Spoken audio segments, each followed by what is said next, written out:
हरे कृष्णा। मेरी तरफ से आप सभी लोगों को राधे राधे। उम्मीद है आप सब लोग अच्छे होंगे और मेरे साथ आप लोग चैतन्य चरितामृत पढ़ रहे हैं और इसके तकरीबन मैंने 6-7 ब्लॉग बना दिए हैं और हम आगे बढ़ते हैं।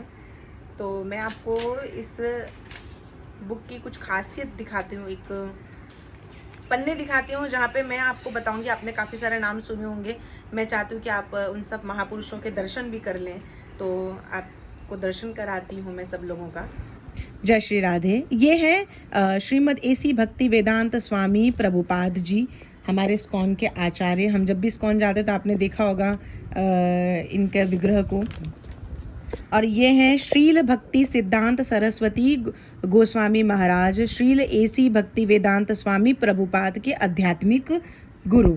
इनके कहने पे ही हमारे प्रभुपाद जी फॉरेन में गए थे और हरे कृष्ण महामंत्र का प्रचार पूरी दुनिया में किया था। श्रील गौर किशोर दास बाबा जी महाराज, श्रील भक्ति सिद्धांत सरस्वती गोस्वामी महाराज के आध्यात्मिक गुरु और श्रील भक्ति विनोद ठाकुर के अंतरंग शिष्य, मतलब इनके गुरु हैं ये।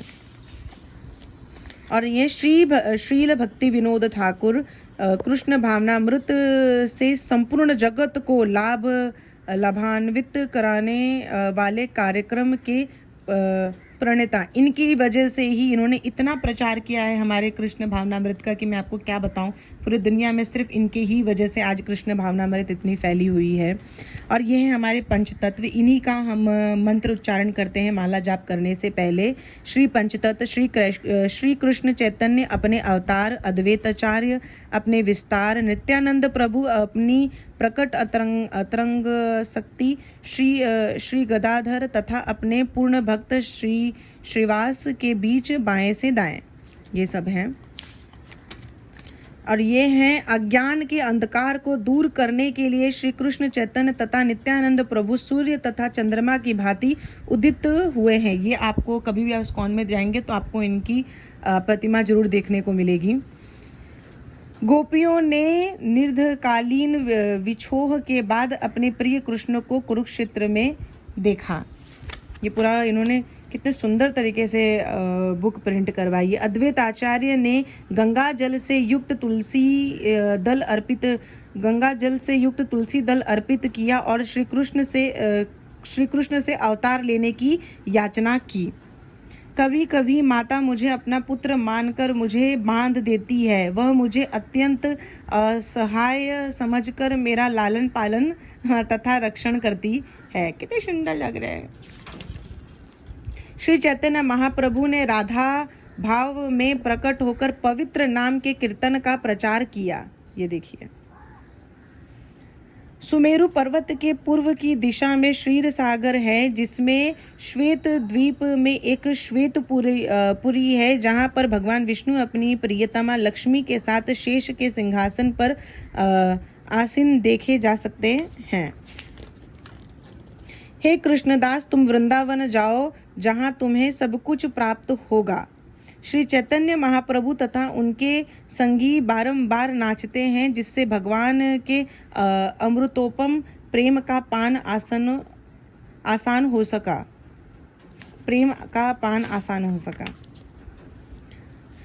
प्रकाशानंद नाम के एक प्रधान सन्यासी थे। उन्होंने चैतन्य महाप्रभु को एक मेले कुचेले स्थान पर बैठा देखा। उन्होंने चैतन्य महाप्रभु को बड़े आदर के साथ ले जाकर सभा के मध्य में बिठाया। ये आप पूरा देख रहे होंगे। जब मायावादी सन्यासियों ने महाप्रभु से वेदांत सूत्र की व्याख्या सुनी तो उसी मुहूर्त से उनके मन बदल गए और चैतन्य महाप्रभु के आदेश से वे भी सदा कृष्ण कृष्ण उच्चारण करने लगे। और ये हैं श्रीमती राधिका, भगवान कृष्ण की सारी इच्छाएं पूर्ण करती हैं। जय श्री राधे। आइए बुक पढ़ते हैं। तो आगे शुरू करते हैं। आपने एक शब्द बहुत बार सुना होगा, भगवत प्रेम। बहुत सारे संतों के मुख से भी सुना होगा। इस भगवत प्रेम को कहाँ तक विकसित किया जा सकता है, कहाँ तक फैलाया जा सकता है? इसे वैष्णव दर्शन से सीखा जा सकता है।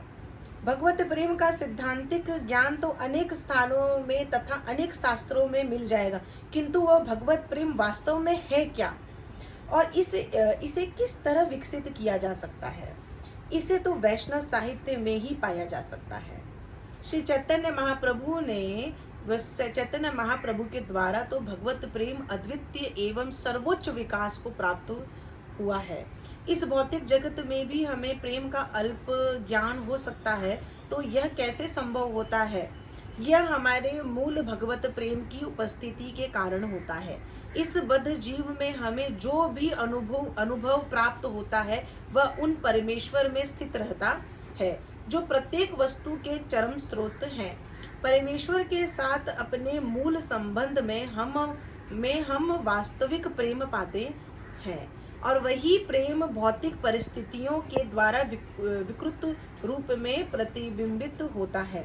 हमारा वास्तविक प्रेम सतत एवं अंतहीन होता है, किंतु इस जगत में जब वही प्रेम विकृत रूप में प्रतिबिंबित होता है तो इसमें निरंतरता का अभाव रहता है और वह उन्मादयुक्त हो जाता है। यदि हम वास्तविक दिव्य प्रेम चाहते हैं तो हमें अपने प्रेम को प्रेम के उन सर्वोपरि पात्र भगवान कृष्ण के प्रति स्थानांतरित करना होगा। कृष्ण भावना का यही मूलभूत सिद्धांत है। सरल सिंपल यही है कि कुछ भी हो सिर्फ कृष्ण। सोचते समय कृष्ण, खाते समय कृष्ण, सोते समय कृष्ण, पीते समय कृष्ण, नहाते समय कृष्ण। आपके मन में कृष्ण के सिवा कोई और सोच आनी ही नहीं चाहिए। कृष्ण की सेवा, कृष्ण को कैसे प्रसन्न करना है, कृष्ण के लिए ये कर दूं, कृष्ण के लिए वो कर दूं, बस यही आपका यही एक मोटिव है और यही आपको करना है जो आपको कृष्ण भक्ति में आगे लेके जा सकता है। इसके अलावा और कोई चीज़ नहीं है जो आपको आगे लेके जाएगी। जहां आप दोनों चीज़ों को मैनेज करने की कोशिश करेंगे, नहीं हो सका। आप सोचो कि मैं ये भी कर लूँ, भौतिक जगत की चीज़ों सुख सुविधा को अनुभव भी करूँ, कृष्ण प्रेम भी करूँ, तो वो संभव नहीं है। एक की जो मात्रा है वो अधिक होनी चाहिए, तो कृष्ण प्रेम की मात्रा अधिक होनी चाहिए। भौतिक चेतना में हम उस वस्तु से प्रेम करना चाहते हैं जो रंच मात्र भी प्रेम के योग्य नहीं है। हम अपना प्रेम कुत्तों और बिल्लियों को देते हैं और साथ ही यह खतरा मोल लेते हैं कि मरते समय यदि हमने उनके विषय में सोचा तो परिणाम स्वरूप हमें कुत्ता या बिल्लियों के परिवार में जन्म लेना पड़ सकता है। मृत्यु के समय हमारी चेतना हमारे बाद के दूसरे जीवन को निश्चित करती है। भगवान ने हमेशा कहा है, आप भागवत गीता या कोई भी शास्त्र पढ़ेंगे उसमें क्लियर शब्दों में लिखा गया है कि जब आप मरने के कगार पे होते हैं तो जिस चीज़ के बारे में आप सबसे अधिक ज़्यादा सोचते हैं वही आपका अगला जन्म निर्धारित करता है। जैसे कि समझ लो, अगर मैं मृत्यु के समय पे हूँ और ऐसा लग रहा है कि आजकल में मैं कभी भी मृत्यु मेरे को हो सकती है और मैं कुत्ते के बारे में सोच रही हूँ, बिल्ली के बारे में सोच रही हूँ, गधे के बारे में सोच रही हूँ, या किसी ऐसी चीज़ के बारे में सोच रही हूँ, तो मुझे वापस से वहीं आना पड़ेगा। कुत्ते के बारे में सोच तो कुत्ते के परिवार में जन्म लेना पड़ेगा, बिल्ली के बारे में सोचो तो बिल्ली के परिवार में जन्म लेना पड़ेगा। कोई भी ऐसी चीज़ सोच रही हूँ तो वही मेरा अगला जन्म निर्धारित करेगा। इसलिए भगवान कहते हैं अगर आखिरी समय में भी अगर तुमने मुझे याद कर लिया है तो तुम मेरे धाम को प्राप्त हो जाओगे। लेकिन चेतना जब जाती है, जब मृत्यु नज़दीक आती है, तो ये भ्रष्ट हो जाता है और उस समय हमारी सोचने समझने की शक्ति खत्म हो जाती है। भगवान का नाम लेना तो बहुत दूर की बात है। हमें बुखार आता है तो हम नाम जप छोड़ देते हैं, पेट में दर्द होता है तो नाम जाप छोड़ देते हैं, अरे मैं भूल गया, आज मेरे से ये नहीं हुआ, तबीयत बहुत ज़्यादा खराब थी। तो सोचो जब मरने के कगार पे होंगे, जब चेतना इधर उधर भटक रही होगी, सारे बुरे कर्म याद आ रहे होंगे, तो उस वक्त हम भगवान का नाम कैसे लेंगे। इसीलिए कुछ भी हो जाए, कितने भी बीमार हो, मन नहीं लग रहा है, कुछ भी नहीं हो रहा, निरंतर कृष्ण का स्मरण करना है। यही आपको इस जन्म मृत्यु के बंधन से मुक्त कर सकता है। यही एक कारण है कि वैदिक शास्त्र स्त्रियों के सतीत्व पर इतना अधिक बल देते हैं। यदि एक स्त्री उसके पति के प्रति अत्यधिक आसक्त है तो मृत्यु के समय वह अपने पति के बारे में सोचेगी और दूसरे जीवन में वह एक पुरुष के शरीर को उन्नत होगी। साधारणतया एक पुरुष का जीवन स्त्री के जीवन से अच्छा होता है, क्योंकि एक पुरुष को आध्यात्मिक विज्ञान को समझने के लिए अच्छी सुविधाएं प्राप्त होती है। किंतु कृष्ण चेतना इतनी उत्तम है कि यह पुरुष और स्त्री में कोई भेद नहीं करती। भागवत गीता में भगवान श्री कृष्ण कहते हैं, जो कोई चाहे स्त्री, शूद्र, वैश्य अथवा निम्न योगी में उत्पन्न कोई व्यक्ति, मतलब कोई भी निम्न योगी मतलब कोई भी योनि में उत्पन्न कोई भी व्यक्ति मेरा आश्रय ग्रहण करता है, वह निश्चित रूप से मेरा संग प्राप्त करता है। यह कृष्ण का आश्वासन है। इतनी बड़ी बात कह दी है, अगर आप चाहें तो एक बार फिर से कह देती हूँ। कृष्ण चेतना इतनी उत्तम है कि यह पुरुष और स्त्री में कोई भेद नहीं करती। भागवत गीता में भगवान श्री कृष्ण कहते हैं, जो कोई चाहे स्त्री पुरुष कोई भी निम्न योनि का व्यक्ति हो, अगर वो मेरा आश्रय ग्रहण करता है तो वह निश्चित रूप से मेरा संग प्राप्त करता है। ये कृष्ण का आश्वासन है। अब इसके आगे हमें सोचने की कोई आवश्यकता नहीं है। चैतन्य महाप्रभु हमें सूचित करते हैं कि प्रत्येक देश में तथा प्रत्येक शास्त्र में भगवत प्रेम का कुछ न कुछ संकेत मिलता है, किंतु कोई भी यह नहीं जानता कि यह भगवत प्रेम वास्तव में है क्या। किंतु वैदिक शास्त्र इस मामले में अलग है, क्योंकि वे किसी व्यक्ति को भगवत प्रेम का सही मार्गदर्शन करा सकते हैं। अन्य शास्त्र इसकी कोई जानकारी नहीं देते कि मनुष्य किस तरह ईश्वर से प्रेम कर सकता है। ना ही ये शास्त्र वास्तव में इसकी परिभाषा देते हैं या वर्णन करते हैं कि वास्तव में ईश्वर क्या है और कौन है। यद्यपि वे औपचारिकता की दृष्टि से भगवत प्रेम का संवर्धन करते हैं, किंतु उन्हें इसका कोई भी ज्ञान नहीं है कि इसे किस तरह संपन्न किया जाए। किंतु चैतन्य महाप्रभु इसका व्यवहारिक प्रदर्शन करते हैं कि माधुर्य भाव में ईश्वर से किस तरह प्रेम किया जा सकता है।